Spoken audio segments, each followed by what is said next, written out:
Hey, this is Mr. Hansen. In this unit on functions, we're kind of doing some bits and pieces of important function information, and this is something that really opens up functions to, in my opinion, real-world situations, because usually when you have a function, it stays one way for a while, but then after a while it doesn't really identify the real-world situation very well. So what we're going to do here is we're going to take a piece of a function for a certain amount of time or over a certain number of intervals, and then we're going to over a certain interval, and then we'll change the function a little bit. So let's see how this works with the paycheck.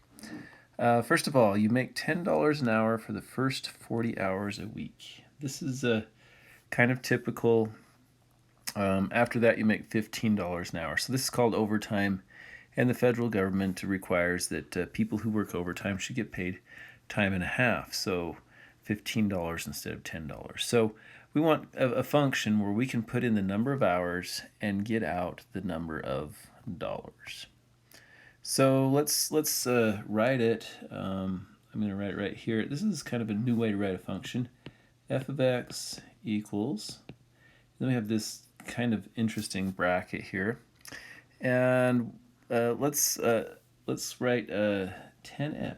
That's kind of simple, but this only works up until 40 hours. So we're going to write if x is bigger than or equal to 0 and less than or equal to 40. So we only use that function over this interval here from 0 up to 40, like that. Let's go ahead and graph that function, 10x. So at 40, we're going to be right at 400. We happen to be counting by 150s here. So we're going to be right about 300. So this would be 375, so 400 would be about right there. Right like that. Of course, at 0, we're at 0. And we've got something like this here. Okay. Now, that's good, but after 40 hours, what if someone earned or worked 50 hours? How would we figure out their pay? So that's kind of the next step. So first of all, if you worked 50 hours, think of this. You've got to already take all the money you've already earned, which is $400. So I'm going to put 400 plus, we're going to go 15 times x minus 40.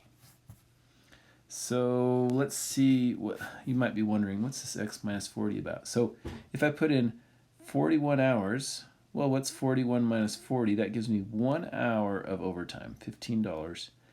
And we have 400 plus 15 would be $415. If we had 50 hours, 50 minus 40, that's 10 hours of overtime. Times it by 15, we got 150. And then add the 400, we got 550. So that's kind of how that works. And we use this part of the function if x is bigger than 40, like that. Okay, so let's go ahead and kind of finish maybe graphing that off. Basically from here we're going up by intervals of 15. Let's just plug in 50 and see where we're at. So f at 50, 50 minus 40 is 10. Oh, by the way, if you plug in 50, the question is, do you use that piece or that piece?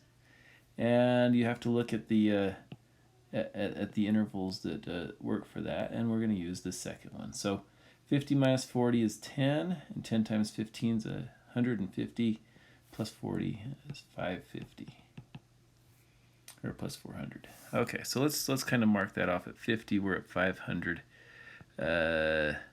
And let's see, we're counting by 75, so this is 525, 525 right there.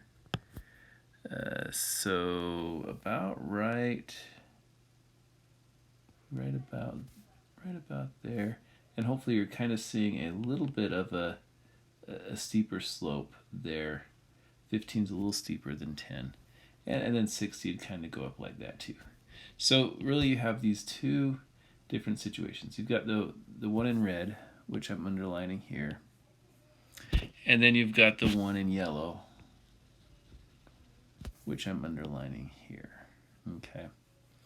And this is a good example, I think, of a piecewise function.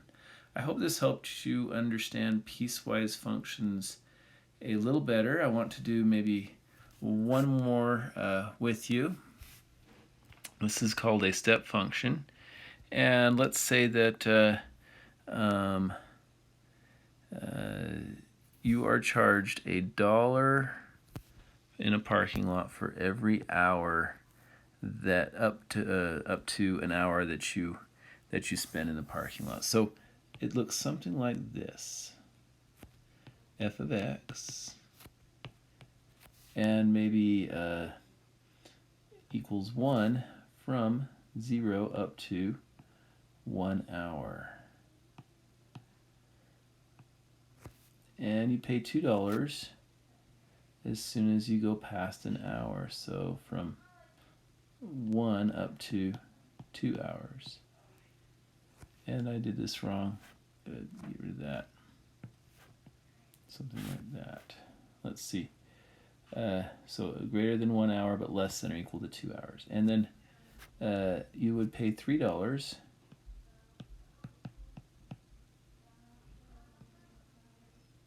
from 2 up to 3 hours, and so on. So this is kind of an interesting one, and it might look something like this. Here's the number of hours that you spend at the parking lot, and here's the number of dollars. So from 0 to 1 hour, you're paying, this is $1, this is 1 hour, you're paying, including 1 hour, $1.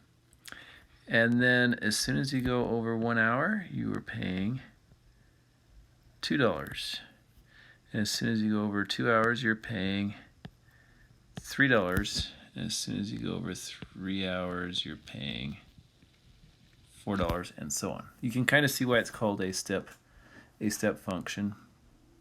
And someone might ask, well, what's the domain and range for this? Well, you maybe the domain is like 12 hours. You can spend maximum of 12 hours time in a parking lot. And then we want to clear it out for the next day. But the range is kind of interesting.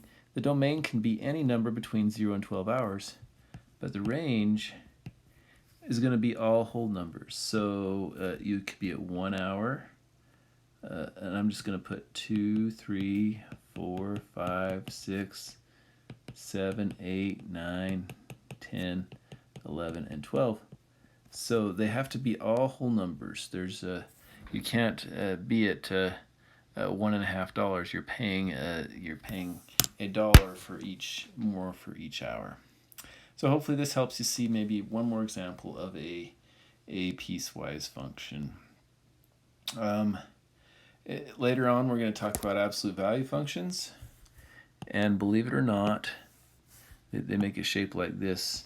They can be written as piecewise functions. Maybe you can see that. Here's one piece here, and here's the other piece there. Hope this helps you understand a little bit better how piecewise functions work. And this is Mr. Hansen signing out. Thank you and have a good day.